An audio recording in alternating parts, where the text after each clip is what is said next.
अच्छा दोस्तों, मैं अरशद जमान नई दिल्ली से दिल्ली से 10 कहानियां मैं पहले आप लोगों को सुना चुका हूं।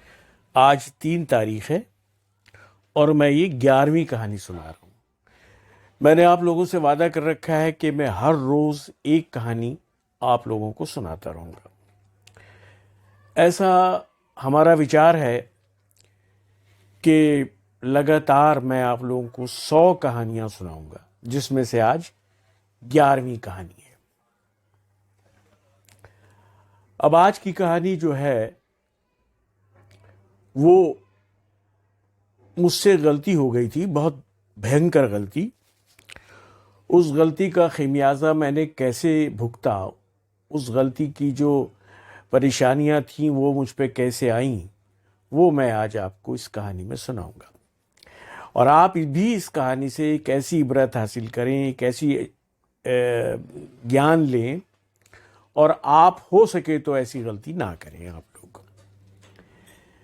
मुझसे गलती ये हुई कि एक बार मैं, ये भी सब बातें तो देखो अभी तक पुरानी ही चल रही हैं, नई बातों में तो मैं भी आया ही नहीं हूँ। अभी तो पुरानी ख़त्म नहीं हुई, नई में क्या आऊँगा। तो एक बार मुझसे ऐसी गलती हुई कि मैंने एक इलेक्शन लड़ा। मैं एक इलेक्शन में खड़ा हुआ। अब इलेक्शन में खड़ा हो गया। अब उस ज़माने में, यानी अब और आज, उस ज़माने में क्या, आज भी इलेक्शन की तैयारी 2-3 महीने पहले से शुरू हो जाती हैं। 3 महीने तो कम से कम मान के चलें, इलेक्शन की तैयारी शुरू हो जाती हैं। बैठक जहाँ होती हैं वहाँ चाय बनने लगती हैं, पूरियाँ बनने लगती हैं, हलवा बनने लगता है, और लोग ऐसे मौके की तलाश में भी रहते हैं और आते रहते हैं और खाते रहते हैं और जाते रहते हैं। हम लोगों की दिक्कत ये होती है कि हम उस ज़माने में बहुत लालची हो जाते हैं। इलेक्शन के ज़माने में एक नेता बहुत ही ज़्यादा लालची हो जाता है और एक एक वोट पे नज़र रखता है। लिहाजा इसी तरह जैसे सब जगह होता है, मैंने भी एक अपने घर के बाहर के पोर्शन में एक इलाका बना दिया, एक छोटा सा एरिया कवर कर दिया, और उसमें सुबह हलवाई पूरियां बनाना शुरू कर दे और आलू की सब्ज़ी बनाना शुरू कर दे और हलवा बनाना शुरू कर देता था। इस तरह से सारे मुफ्तखोर लोग आके सुबह को नाश्ता कर लेते, थोड़ी देर बैठ जाते, और ना भी बैठे तो जल्दी से जल्दी भागने का प्रयास करते और अपने अपने कामों पे चले जाते। दोपहर हो जाती। दोपहर में सुबह की बनी हुई पूरियां भी होती, सब्जी भी होती, और कुछ और थोड़ा बहुत एक आध चीज़ और बन जाती। तो लोग खा लेते और चले जाते। तो ये तो चलो बर्दाश्त इसलिए हो रहा था कि ये तो केवल पैसे पे बन रही थी। पैसे पे बन जाए, अब जब इलेक्शन लड़ा है तो थोड़ा रुपया तो खर्च होता ही है, कोई बात नहीं, पैसे पे बन जाए तो आदमी ये बर्दाश्त कर लेता है, अगर उसके पास पैसे हैं तब।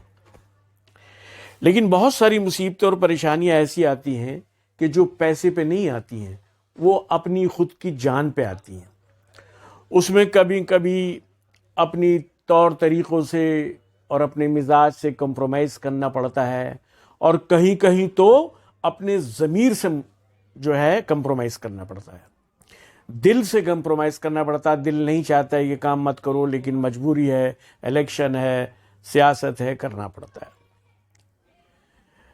लोग भी समझते हैं कि भाई अब कुछ चीज़ें ऐसी होती हैं जहां हम बिल्कुल अपने किसी कल्चर की वजह से, अपने किसी एजुकेशन की वजह से, अपने किसी धर्म की वजह से, अपने किसी ख़ास और परेशानियां या रुकावटों की वजह से, जो बैरियर्स कहलाते हैं, उनकी वजह से आदमी बचता है। लेकिन इलेक्शन के ज़माने में एक कैंडिडेट को वो सब भी करना पड़ता है। अब ये मैंने आपको बताया कि इलेक्शन की बात थी, और हर वो काम करना पड़ता था जिसको दिल नहीं भी चाहता था। अब जैसे कुछ अजीब अजीब बातें इसके अलावा और भी होती हैं, मैं आपको बात यहाँ रोकता हूँ और मैं कुछ और बातें भी बताता हूँ।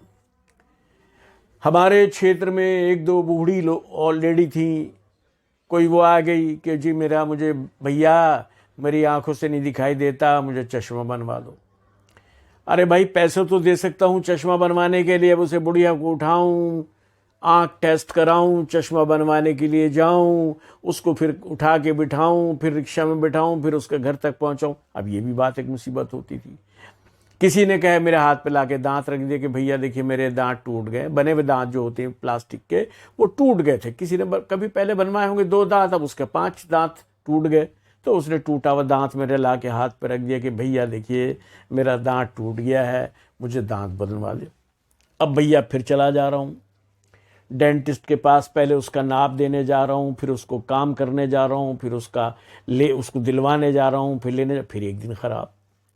इस तरह जिंदगी का इलेक्शन के ज़माने में ज़िंदगी के अहम काम करने के जो वक्त होते हैं वो भी ख़राब हो जाते हैं। एक और मेरे साथ हादसा हुआ कि एक रिक्शा चालक था, उसकी वाइफ जो थी बीमार हुई। तो रिक्शा चालक भी कुछ 45 साल का था, उसकी वाइफ भी कुछ 40 साल की थी।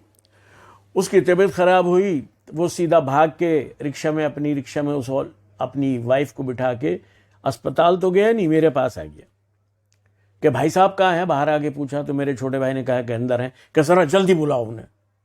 अरे जल्दी बुलाओ उन्हें। खैर मेरा भाई आया कि वो एक जो बाहर है बंदा आया है, मैं उसका नाम नहीं बताना चाहता, कि वो कह रहा जरा जल्दी बुलाओ।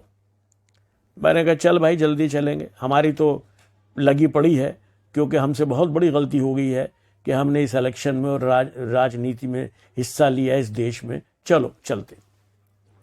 बाहर आया, उसने कहा कि जी मेरी वाइफ बीमार हो गई है, ज़रा अस्पताल चलना है। तो मैंने सोचा, मैंने कहा छोटी मोटी बीमारी जो कुछ होगी, मैं बराबर में थोड़ा सा एक दूर एक डॉक्टर था। अब अच्छा दूसरी बात, मैंने कहा चल तू चल मैं आ रहा है, कि ना जी आप रिक्शा में बैठो। अब उसी की रिक्शा में उसकी बीवी के बराबरी में मुझे बिठा के रिक्शा वाला रिक्शा चला के हॉस्पिटल ले जाके उसने खड़ा कर दिया कि जी इनको दिखा लो, डॉक्टर साहब अच्छे हैं। मैंने कहा चल मजबूरी है भाई, वोट चाहिए, फ्री का वोट है, वोट फ्री में होता, कोई देना लेना नहीं।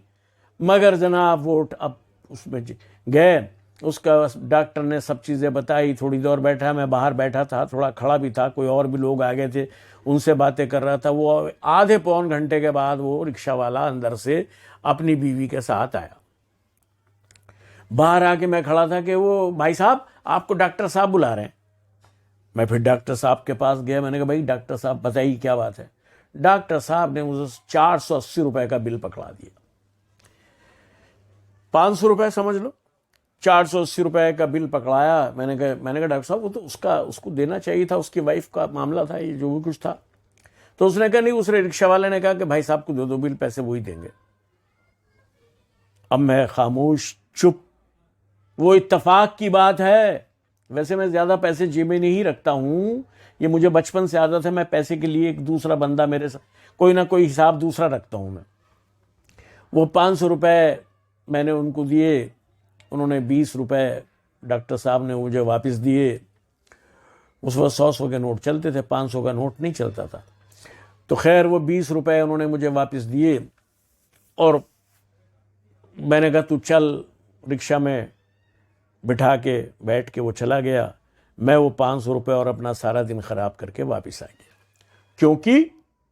क्योंकि मुझे वोट चाहिए। मुझे एक वोट चाहिए जिसकी दुहार ये देते हैं कि साहब देश में तो ये लागू है और वो लागू है और सबको वोट देने का अधिकार है और अला फला। और उस जमाने में ये लोग ऐसे फूल जाते हैं कि बस कुछ ठिकाना नहीं है।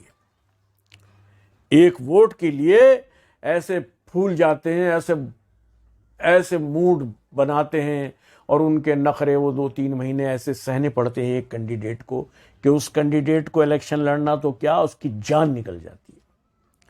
यहां इस तरह की बातें भी होती रही मेरे इलेक्शन के पीरियड में, उन 3 महीने में। अब आप और बात सुन लीजिए। उसी इलेक्शन के पीरियड में किसी के यहां शादी हो रही तो वो शादी में आ रहा, बुला रहा है। किसी के यहाँ कुछ और हो रही, कोई मौत हो रही तो उसमें भी जाना पड़ रहा है। किसी की अर्थी जा रही तो ये अंतिम यात्रा तो उसमें भी जाओ। किसी का जनाजा जा रहा है तो कैंडिडेट साला उसमें भी जाए, वहाँ उसको उनको बेचारों को सपुर्दे खाक करके दफन करके आए और अर्थी वालों को हरिद्वार तक जाए, उसे जला के और सब उसकी क्रियाक्रम करके आए। यानी ये कैंडिडेट जो है धुरी बन जाता है, धुरी। एक मामूली आदमी, मगर उसके चूंकि पूरे वोट का, एक का वोट का अधिकार है, वो ऐसे डांट कर, भाई साहब सब नजरें देख रहा हूं, हाँ फिर मत कहियो और फिर मत होना और फिर मत सुनना। अरे भाई क्या हो गया भाई साहब, क्या बात है मेरे भाई? कि बड़े भाई हमारे तो काम ही नहीं आ रहा हो। अरे भैया काम बता, क्या काम है? अजी काम क्या बताएंगे आप, काम आओ तो बताएं। अरे भाई बता दे, काम बता दे मेरे भाई। कह तो ज़रा आ जाना। मैंने कहा भाई चला आ गया भी उसके घर में। कि हाँ, मैं घर में जाके देखा। मैंने कहा बता भाई क्या बात है? कि देखियो जी, ये पतनाला जो है इसने मेरे घर में उतार रखा, पड़ोसी ने पतलाना घर में उतार रखा। तेरे घर में क्या है, सारा पानी इसकी छत का मेरे घर में गिरता। अब भैया, अब एक मुसीबत और, वोटर तो वो भी है जिसके यहाँ से वो पानी छत पे गिर के इसके घर में गिर रहा, और वोटर मेरा ये भी है जिसके घर में पतलाने उतरे में पानी गिरता है।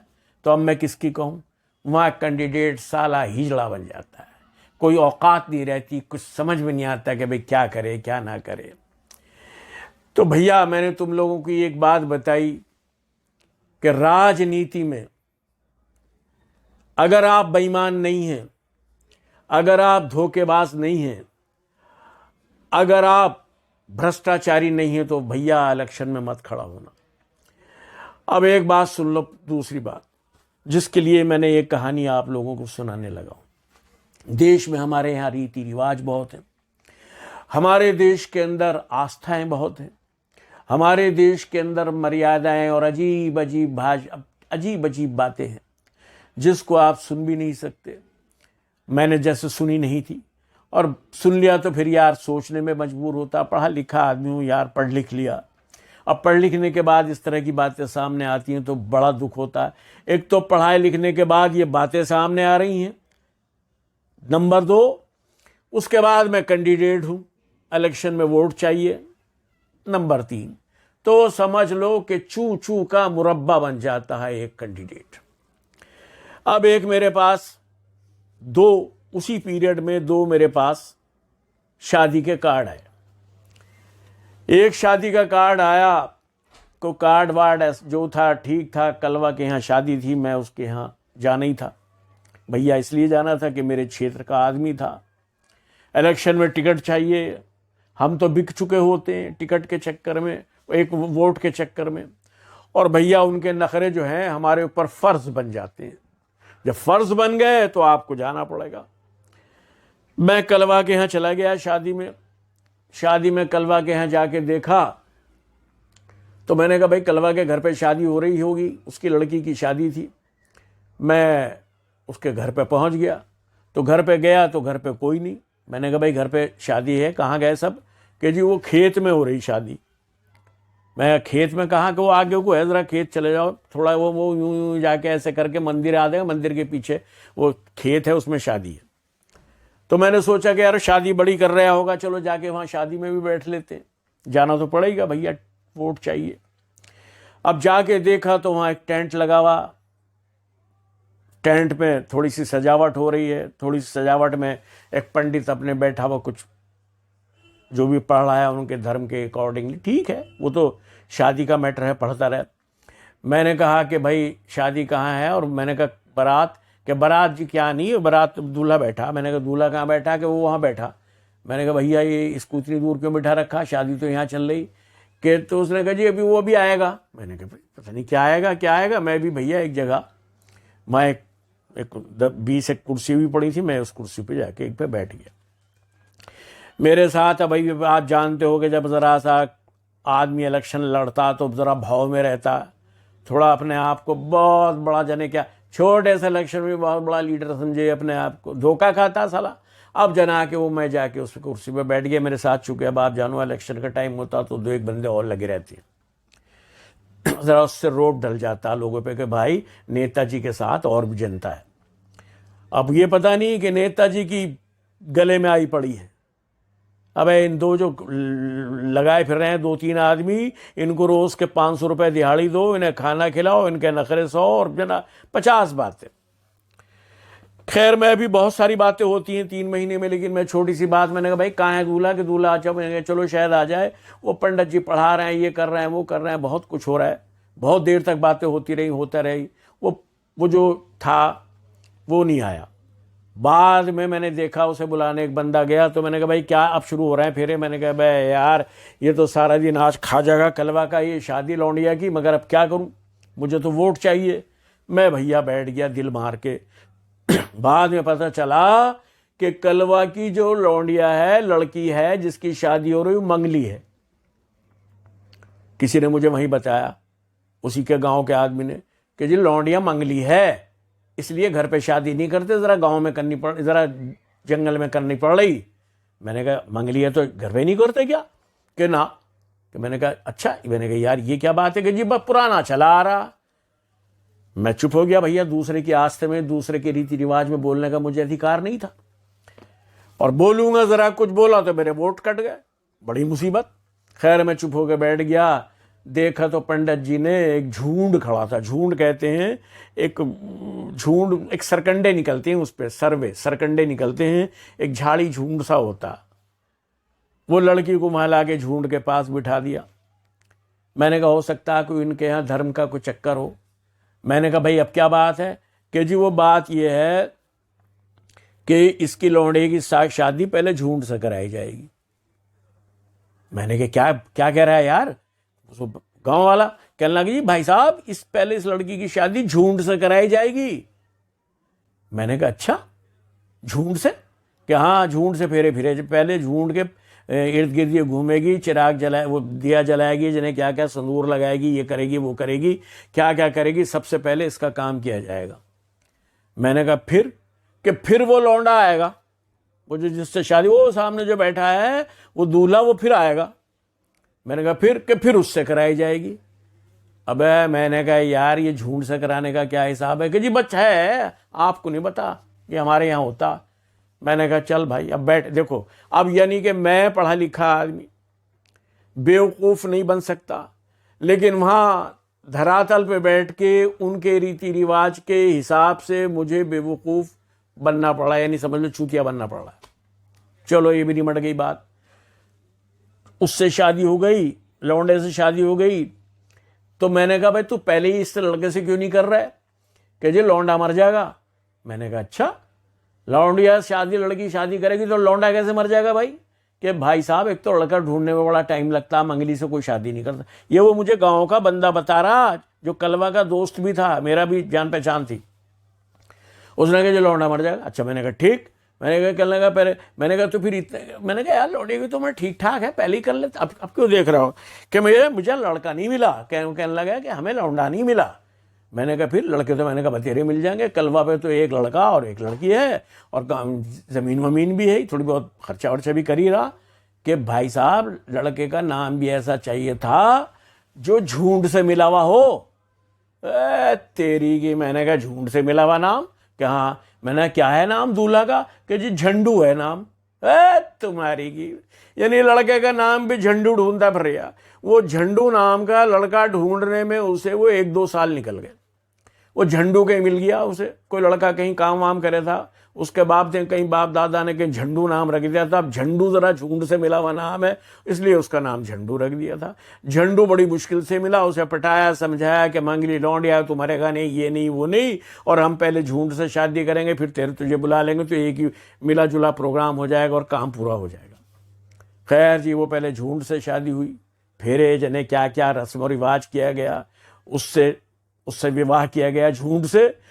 फिर उसे झंडू को बुलाया गया कि भाई झंडू आ जा उठ के। फिर वो झंडू चले आ रहे हैं। झंडू फिर पंडित जी के बराबर में बैठे। झंडू को पंडित जी ने बतेरा लंबा चौड़ा कुछ समझाया समझोया, और वो झंडू साहब का वो विवाह हो गया। वो मंगली लौंडिया झंडू को दे दी गई। अब भैया देख रहा हो ये मजबूरी भी, कि एक पढ़ा लिखा, जो मैं तो इनको सब चीज़ों को वैसे भी नहीं मानता, और पढ़े लिखे समाज में तो इन चीज़ों को मानना भी नहीं चाहिए, और मैं तो भैया वैसे उनके धर्म का भी नहीं था, लेकिन मेरा इलेक्शन था मुझे वोट की बीमारी थी। वोट लेने के सिलसिले में मैं वहाँ गया और मुझे झंडू की भी शादी देखनी पड़ी और झूठ से भी शादी देखनी पड़ी। अरे ये तो रह गई बात, इतनी बात से हद नहीं हूँ मेरे भाई। अब ज़रा एक और बात सुन लीजिए। 1 महीना गुजर गया होगा, 1 महीना इस बात को गुजर गया, एक मेरे पास और चले आ रहे हैं 3 आदमी। मैंने कहा भाई क्या बात है, क्या हाल चाल है? और ठीक है। मैंने कहा भाई खाना वाना खाओ, खाना खिलाया उनको, ये खिलाया, पूरी हलवा ये सब जो चीज़ चल रही थी, चाय वाय पिए। लोग आते भी इसीलिए थे, बैठे रहते थे, 10 20 25 आदमी तो बैठे ही रहते थे, हर बहुत खाते रहे। मैंने कहा बोलो भाई क्या बात है? कि भाई साहब ऐसा है भाई साहब, वो मुझे वहाँ इलाके में थोड़ा भाईजान भी कहते हैं, कि कोई भाईजान कह रहा है, कोई भाई साहब कह रहा है, कोई नेताजी कह रहा है, कोई मेंबर साहब कह रहा है, जाना है क्या क्या बकवासबाजी करते रहे। खैर भगवान भला करे उनका, वो आ गए और उन्होंने कहा कि भाई साहब वो शादी है और उसमें आपको आना बारात में। मैंने कहा कहाँ है? उन्होंने अपने बता दिया कि जी यहाँ है और 3 बजे 2:30-3 बजे से हम लोग वो प्रोग्राम शुरू होगा और खाना वाना भी आपने वहीं खाना दोपहर का। तो मैंने कहा जब 2:30-3 बजे से खाना होगा, भाई खाना तो मैं 1 बजे खाता हूँ। कि जी खाना पहले ही हो जाएगा, खाना वाना तो सब पहले हो जाएगा, प्रोग्राम 3 बजे तक चलेगा। मैंने कहा चल ऐसे भी ठीक है, मैं आ गया। मैंने पूछा शादी किसकी? भाई मैंने कहा किसके लौंडा है, किसके लौंडिया? उसने कहा जी मेंढक की शादी है। अबे ये मेंढक कहाँ से आ गया और मेंढक की कैसे शादी हुई? जरा मेरा घर था उससे कुछ 10-12 किलोमीटर दूर का मामला, 15 किलोमीटर लगा लो, कि जी मेंढक की शादी। अबे मैंने कहा मेंढक की शादी? कि जी आना जरूर पड़ेगा भाई साहब। मैंने कहा यार मैं मेंढक की शादी में क्या करूँगा, और मेंढक की शादी मैंने सुनी भी कभी नहीं। कहने लगा जी बस समझ लो भाई साहब आना पड़ेगा आपको। अबे भैया उनका जो चैलेंज था और ये डांट जो थी और उनका जो शर्त थी कि आना पड़ेगा आपको, बताए दे रहा हूँ, ये इस तरह समझ को लो आप। अब मैं जनाब चला गया। मैंने कहा है तुम्हारी, मैं गाड़ी में बैठ के उनके गांव गया, वहाँ बजरिया बाजा थाल ये ढोल तलाशे ये वो पी पपेरी ये वो, और 4 5 6 बाराती भी खड़े हैं, वो जो बारात बजाते हैं ढोल ढक्कारा और वो पीप, तो रौनक हो रही थी। बराबर में खाना वाना की ये सब चल रहा था। मैं गया बराबर में बैठा, कहा जी खाना लाओ भाई साहब के लिए, खाना होगा, ये ला वो ला, ला बे पूरी ला, गरम ला, ये ला वो ला। वो मैंने और मेरे साथ जो 2-3 आदमी और थे, उन्होंने हमने मिलके बैठ के खाना खाया। अबे मैंने कहा कहाँ है, किसकी शादी हो रही, किधर है, क्या बात है, मेरे सुनने में गलती तो नहीं है? कहने जी वो उधर रखी, उधर आगे को और था वो। मैं वहाँ भी गया भाई। हम क्यों कि हमने तो भैया अपनी नाक कटा ली थी ना, इलेक्शन में खड़े हो गए थे। हमने तो अपना ज़मीर खमीर, दीन धर्म, एजुकेशन, तालीम और सीखा हुआ अच्छे लोग, वो सब खो दिया था, सब बिक गया था हमारा, तो सब गिरवी रखा गया था एक वोट के आगे। अब वहाँ गए पहुँचे तो एक छबड़ी में एक हरे रंग का मेंढक रखा, उसका मुंह बाहर निकाल रखा, बाकी सालों को बांध रखा। एक छबड़ी में मेंढकी रखी है, उसको बराबर में उसको भी वैसे बना बुन के गेंदों के फूल और ये और वो और सिंदूर और वो लगा रखा। मेंढक बेचारा चुपचाप देख रही, आंखें फाड़ फाड़ के, मेंढकी भी आंखें फाड़ फाड़ के। अब मैंने कहा क्यों परेशान कर रहा हूँ इन्हें दोनों को? उसने कहा जी ये इन्होंने ये नहीं करा, बारिश नहीं हो रही ना हमारे क्षेत्र में, जब तक ये इनकी मेंढक की और मेंढकी की हम शादी नहीं कराने के बारिश नहीं होने की। मैंने कहा बारिश से, बादलों से इसका मेंढक का क्या ताल्लुक है? कि जी पुराने लोग बता गए कि जब तक मेंढक नहीं बोलता, बादल ये कहते हैं कि हम बरसेंगे नहीं, मेंढक से बुलवाओ।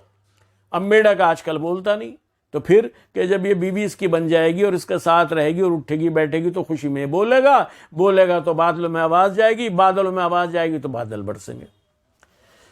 मैंने कहा, मैंने अपना सिर पीट लिया। मैंने कहा बताओ यार, क्या देश, क्या रीति रिवाज, कैसे लोग, कहाँ गई एजुकेशन, क्या हो रहा है, दुनिया कहाँ पहुँच गई। बादलों से बहुत आगे निकल गई सारी दुनिया, बादलों से आगे मरीख और ध्रुव और जनेक कहाँ कहाँ जाने के प्लान, चांद चंद्रमा यान बन के प्लान हो रहे हैं। ये बादलों में किससे नीचे मेंढक से कहलवाने में लगे पड़े हैं कि भैया बादलों को कह दे जरा बारिश हो जाए।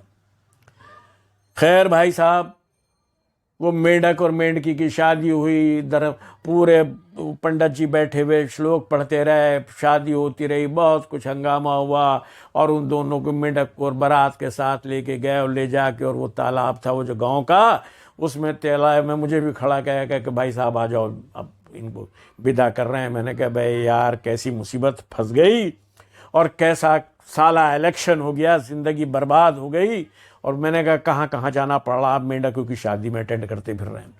हम बड़े बड़े की शादियों में ना गए, छोटे मोटे की कहा भाई चल हो जाएगी यार, शादी तो होती रहे, रात दिन कहाँ जाते हैं कितने भी शादियों में। अब जनाब शादियों में जा रहे हैं, मेंढकों की शादियों में जा रहे हैं। जो एक कोई दूर दराज का बंदा मर गया वहां, उस बेचारे की अर्थी में बैठ के खड़े होके ट्रक के अंदर हरिद्वार छोड़ने जा रहे हैं, किसी को कब्रिस्तान छोड़। अबे भैया कैसा इलेक्शन हो गया, क्या हो गया, हमारी तो जिंदगी बर्बाद हो गई। बस साहब भाई साहब आके मैंने ये सब निपटाने के बाद मैं आया, मैंने कहा जब इलेक्शन से लड़ने से पहले मेरा ये हाल है और मेरा इन्होंने ये दुर्गत बना दी है और ये सब हालात ख़राब कर दिए हैं, तो मैंने अपने ऊपर वाले से दुआ की कि अल्लाह, ए भगवान, ए ईश्वर, मुझे ये इलेक्शन हरवा दे, किसी तरह से मुझे ये इलेक्शन हरवा दे या अल्लाह, ए ईश्वर मुझे ये इलेक्शन हरवा दे। मैंने कहा भैया मैं ये ना इलेक्शन लड़ना चाहता हूँ ना मैं जीतना चाहता हूँ, मैं बस ऊपर वाले से माफ़ी मांगता हूँ, अब की बार खड़ा हो गया हूँ, इलेक्शन में जीतने नहीं चाहता, तो मुझे इलेक्शन अगर मैं जीत गया फिर तो भैया ये मुझे अपने टॉयलेट की नाली तक साफ़ करवाएंगे, बस अब मुझे बख्श दे।